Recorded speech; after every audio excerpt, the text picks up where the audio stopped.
Greetings, and welcome to the DungeonDorcs. We at the DungeonDorc School for Adventurers are dedicated to the education and upliftment of adventurers both noobs and experienced.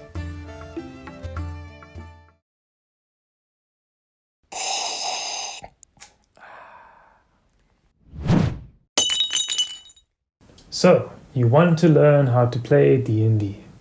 Why am I not surprised? Well, one of the most important considerations for beginning your adventuring career is in considering exactly what you're good at. In other words, what are your ability scores?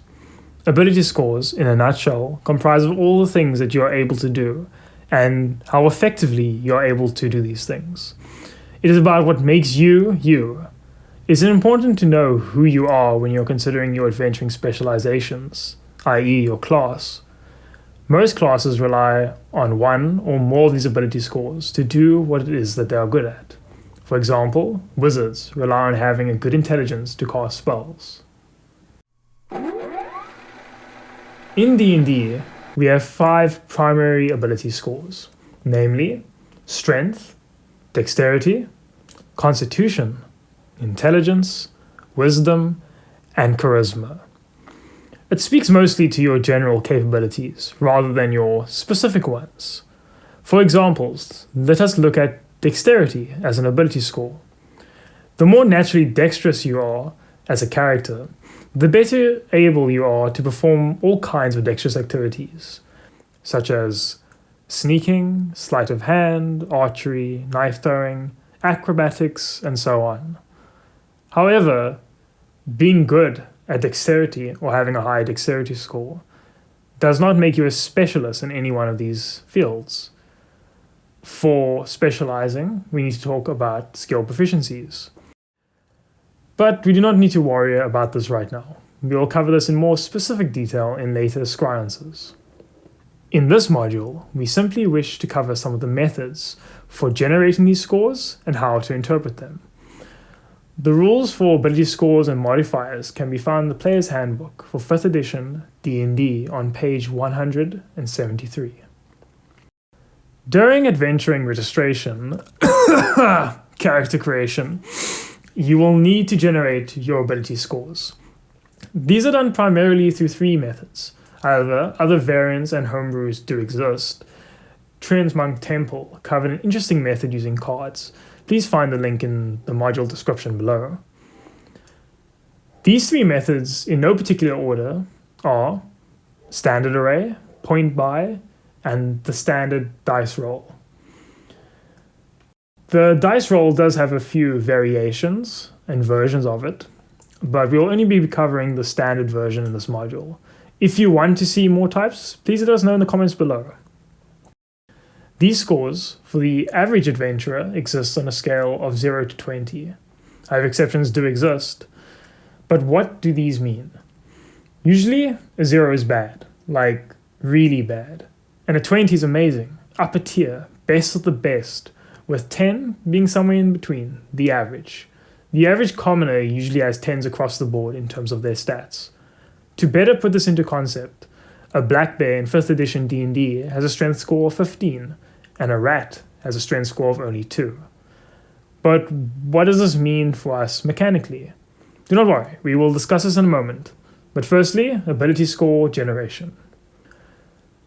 Firstly, and probably the most simple to discuss, is the standard array. This is a pre-generated standard scores that an adventurer can simply allocate to their ability scores. The standard array for ability scores is 15, 14, 13, 12, 10, and 8. And so, for an example, we'll look at our ability scores. We can then take these stats and apply them to our ability scores. Specifically, strength, dexterity, constitution, intelligence, wisdom, and charisma. So, for example, let's think. We want to create, I think, a character that is both strong and charismatic, but maybe not too intelligent. So, how would a character like this look? Well, I think first and foremost, our character is going to be strong. So I will allocate my highest ability score, which is a 15, to strength. Then let's make him charismatic. So we will give That a 14. But what next? Well, Constitution is always good, so let's give him a 13 here. I don't imagine him being particularly dexterous or intelligent, as I'd said before. So the remaining ability scores will be portioned out: Wisdom 12, Dexterity 10, and Intelligence 8. With that out of the way, let us look at the second method. This method is known as the point buy method. Basically, point buy is a system where one gets a certain number of points, traditionally 27 points, to spend on one's ability scores. These points are allocated on a scale between 8 and 15. These points are used to buy any score on the scale. For example, it costs 1 point to increase a score from 8 to 9, and an additional point to increase it from 9 to 10. This trend is broken when trying to increase the character's ability score from 13 to 14, and again from 14 to 15. The increase from 13 to 14 instead costs 2 points. This will be best demonstrated in the table on screen. So looking at the table, we can see that a score of 8 costs 0, score of 9, 1, score of 10, 2, score of 11, 3, score of 12, 4, score of 13, 5, score of 14, 7, and a score of 15, 9. Fun fact about this standard array is actually generated from point buy. So let's try and look at this in a more practical example. We have 27 points and my stats as shown on the board. Now let's say I want to make a highly dexterous and cunning character. My strength, because I don't feel like it's too important for my ideas about this character, is going to be left at its base of 8, therefore costing 0. For dexterity, I want to max this out. So we're going to max it out to a 15. Therefore, I will subtract 9 points from my pool of points, meaning that I have 18 left. Constitution should always be at least not bad. Let's make that a 10, subtracting 2 points from my pool, leaving me with 16 points. I want to make my intelligence a 12, so as to represent my character's above average ability to calculate and retain information. So I subtract 4 points, leaving me with 12. Let me max out my wisdom to play into that cunning, street smart attributes of my character, subtracting another 9 points, leaving me with only 3. And finally, with my last 3 points, I think I'll just put this into charisma, making my charisma an 11. Calculators for point buy are also easily sourced on the ether, should you not wish to do this manually. Lastly, definitely not leastly, we have the rolling for stats method. For the rolling for stats method, classically, 4 d6s, a d6, which is a shorthand for a 6-sided die, are rolled. The highest 3 of these rolls are recorded. This method is repeated 6 times so that you will have a stat generated for each of your ability scores. Let's try doing this now. Okay, so for my first roll, I rolled a 3, a 4, a 3, and a 5. So in this case, I can remove my lowest roll, which is one of the 3s. Therefore, I add my remaining numbers, 3, 4, and 5, which gets me to 12. For my second roll, I get a 4, a 6, a 3, and a 1. And we drop the 1, which gives us a total of 13. We do this 4 more times. For roll 3, a 5, 6, a 4, for a total of 16. Roll 4, a 1, a 4, a 5, a 4, total of 13. A roll 5, 2, a 4, a 1, a 5, total of 11. Roll 6, a 1, 2, and a 5, so only a total of 8. We then take these scores and allocate these as we have done so previously. Now that we have discussed all these methods, it is worth looking to the benefits of each. In general, stat array is good if you need to create a character quickly, on the fly, on the spot. It's usually faster. I say usually because some people always have decision paralysis. The wizard, anyone? Point buy is good for character optimization. The ability to stat your character exactly to your specification and with consistency, as it lacks the variability and thus uncertainty of rolling. Rolling allows for more variability and allows the creation of more unique characters. It is important to note that Adventurers League does not allow rolling of stats as a method of ability score generation. And with this in mind, a player should always have a discussion with their dungeon master to determine which method is being used at your table. As to the question of which of these methods are best mathematically, dice math is beyond the scope of this module.